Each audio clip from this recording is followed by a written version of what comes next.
Today, we are looking at the new e-bike. This is the G4 RS, and this bike has 6-point link shock suspension, a big battery, and a new frame design that is compact and light.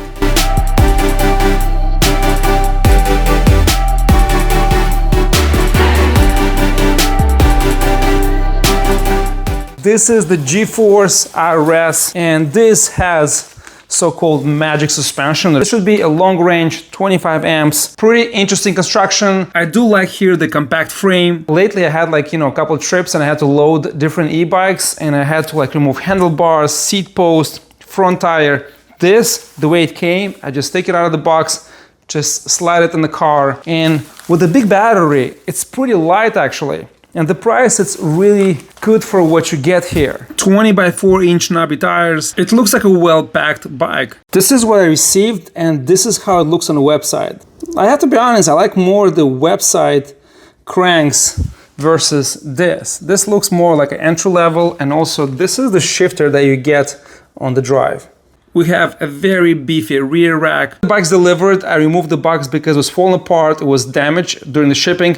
And by looking at the bike, I don't see any damage anywhere, any scratches. Everything seems to be packed very well. In less than 5 minutes, the bike was unwrapped and only had to install the handlebars. Specs: 750 watt rear hub motor, peak power delivery 1300 watts, 85 Nm of torque, 22 amp controller. The battery, it's a massive 25 amp power, 48 volts, and this battery says on the website complies with UL 2849 testing requirements, but this is a gray area. A lot of companies have stickers, have certification posted everywhere. This just mentions that, so not sure how you go about this. The bike weighs 82 pounds but feels so much lighter. After delivery, guys, just some close-ups to show you that there is a scratch here and it's pretty deep.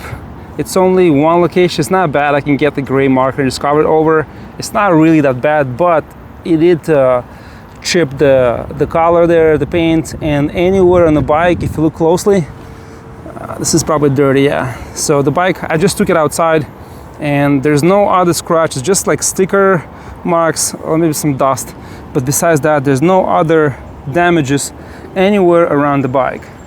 And there's a lot of pros and some cons that I see already from the start, so let's dive into that. This stem here, how it's covered, looks really good. Also cable here, nicely organized, but I want to see all this all across, so it looks nicer. Good brakes. I like how this cockpit is so clean. Look at this. Just one console.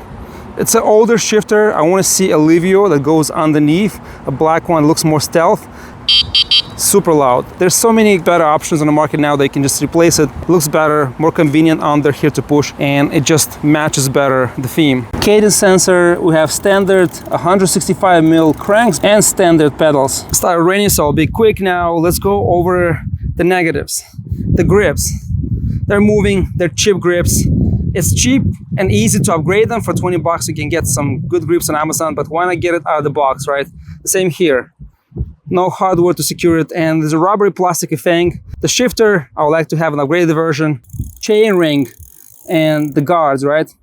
It's a standard Shimano drive, the cheap one, entry-level one. On the website, they have a very beautiful cranks and chain ring. I like that design more, so I like to see those on the bike. Shimano CIS cassette, 7-speed, and shifter, also entry-level. Says here tourney, so CIS. So it does well, it works as it should, nothing wrong with it, but just like it's an older model, I want to see a Livio or something more. Even the tourney, newer version, still gonna work the same, it's just gonna look more appealing, more advanced, more newer, right? Everything else seems well put together for $14.99. Plastic fenders, you have extra here so it doesn't vibrate and holds it in one place. The same plastic fender in the front, all connected. 25 amp hour battery, and this new frame design that offers a little more room to upgrade in the future versus existing models on the market, and it looks nicer to me. I think it justifies a higher price. So you have a switch here that also allows you to turn off the battery. Let's go on the pass 5. So you have 5 level of assist. We have 0, 0, 0 all around. We're gonna do also range test at the same time, so we get all the numbers needed. All right. Acceleration, it's on the slower side, very mild.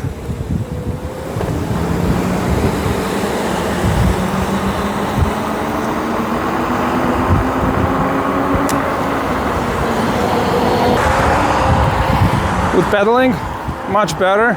But this motor can be set up any way you want. So they set it up to be safe, to be user-friendly.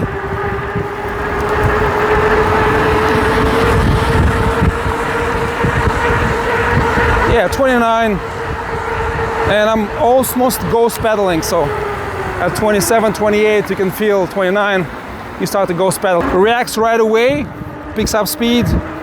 Now I'm just pedaling, not putting any pressure, very comfortable. Yeah, 22, and I'm going uphill.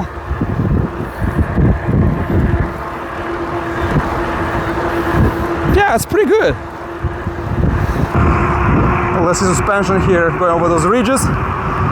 22 to 23 miles an hour. It's actually very easy to ride without putting too much effort. It's actually too much assist from the motor, and I think bigger chainring will be more efficient. It will save range and give you way better performance here. Let's do just throttle to the max speed. Let's see. Hopefully I don't have any lights in front of me.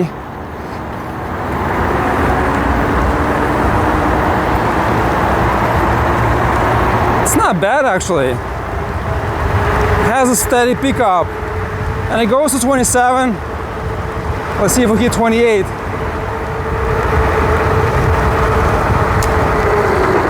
Brakes are great. Yeah, 27 miles an hour, not bad, just throttle. And I might be able to hit 28, 29 if I didn't have this obstacle in front. The settings are pretty darn good. They're set up to be mild and user-friendly. This controller is set up to 22 amps. It's rated IPX65. So you have waterproof electronics. The battery, I don't know they're ready yet. I'll have to double check and get back to you. But electronics, if you ride in the rain, it should be just fine. I tested the range on the 5th maximum level with pedal assist, pretty warm out, 80 degrees, my weight 245 pounds, keeping speeds between 20 to 25-26 miles an hour, covering 19.7 miles in range on only half of the battery being used. So testing the range, you can see here the battery moves a lot. So if I go slower, it's going to be almost like 3/4 of the battery. If I start pushing hard, it's going to go to close to half. So far, I covered 20 miles on the bike screen and 19.5 ordered to GPS. 20 miles from 25 amps, so I would say 37, maybe close to 40 miles in range with 250 pounds. Lighter more, heavier less, but I would say for 25 amp hour battery, this is not bad. 40 miles in the 5th speed with assist, and I was hitting between 20 to 25, 26, sometimes 30, 29 miles an hour and some declines. It's not bad actually, it's pretty good, and the bike is only 80 pounds. So depending how you pedal, if you're aggressive, you might burn and get 35 miles in range. If you go like more relaxed, probably over 40 miles in range. But the bike is set up for range, not for speed. It's very smooth takeoff, good torque.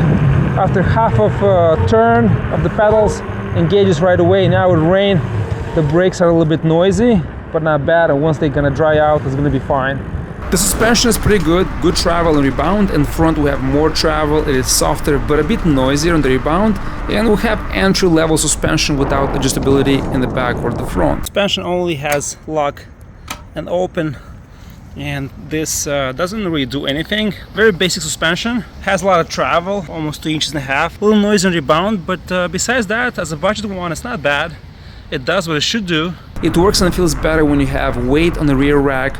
The geometry of this frame, it's very well done. It feels comfortable, just a bit stiff in the back, but I think upgrading the shocks will bring even more travel, better response, allowing you to tune the bike and get higher comfort levels. When it comes to hill climbing, I have here this ramp, 20 degrees incline, and the bike slows down and it is not able to make it to the top just on the throttle.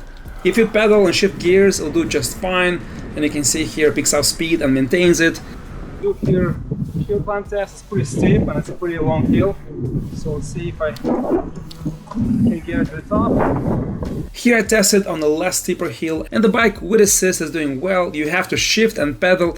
This portion is more stretched and it's more flat, and I think the bike is slowing down but still crawling up just on the throttle. It is underpowered. If you pedal, it is okay. Let's check quickly the lights, and the first thing will be the brake lights.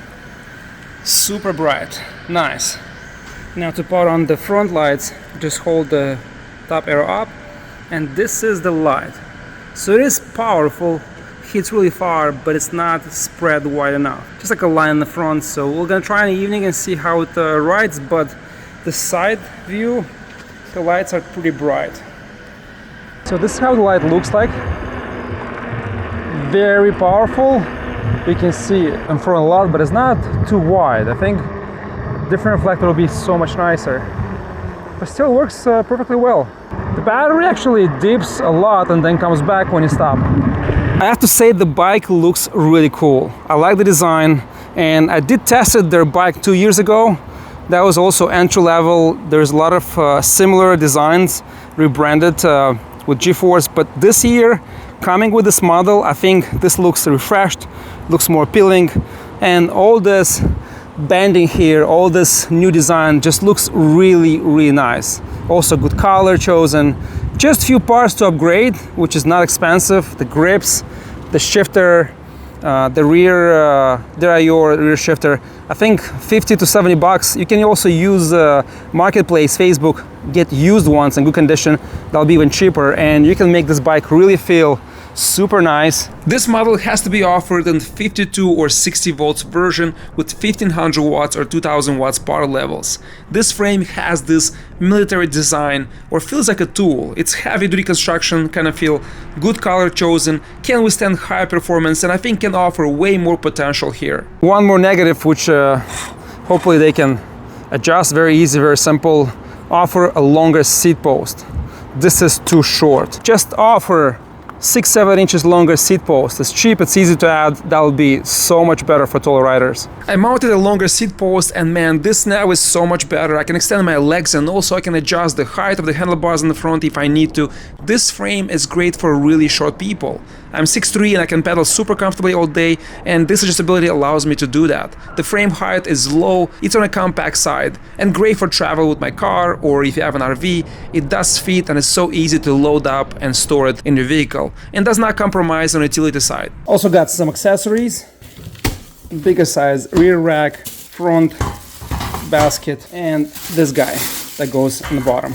I like this frame. The ergonomics are insane. It has standard length, but because of this bend here, and it goes down, and you can lower the seat all the way down,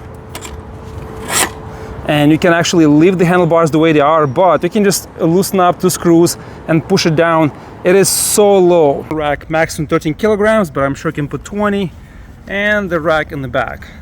Now here, the suspension, it's best when you have a person in the back. I think will compress more, will give you more travel and better suspension performance. It's a more of an entry-level suspension, so it looks cool, but it doesn't perform as magic, I would say. It's a standard suspension, but you can upgrade here and make it even better if you put RockShox or Fox suspension. But it looks really cool, and it's comfortable, but it's not magic, I would say. You convert a regular fat tire bike into a cargo bike by adding accessories, panniers. Also in the front, I like this addition here. Good brakes, good battery. I like the geometry, and design-wise, the bike just looks really cool. It's original, and if you want to service it, if you want to upgrade it, it's so easy with this pocket here, all the wires going in the back. I would say a really appealing fat tire bike. Much better design frame from what we have on the market today, or what have we seen so far in the last 2-3 years. I like these design batteries. You just take it out sideways, and it's so easy, so convenient. And then the bike is so much lighter. It's just like, I don't know, easy to mount, easy to work on or upgrade if you need to. It's just convenient. It's so much better. I like these levers, good braking power, so you can use one finger and it's plenty of room.